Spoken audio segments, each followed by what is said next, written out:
Hi everyone! In this episode of How Do You Do That, we're going to go over the process of adding borders to our project. And so this is a very easy process in Resolve. So basically all you have to do is come up to the timeline pull down menu, click on that, scroll down and add output blanking, and here you have the various aspect ratios.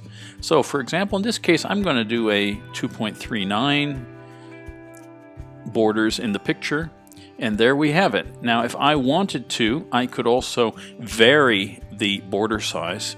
And the way to do that is actually come over here to sizing, and then you go to output sizing because it's covering the entire project. And here we have all of our border sizing controls. Top, right, bottom, and left. And there we have it.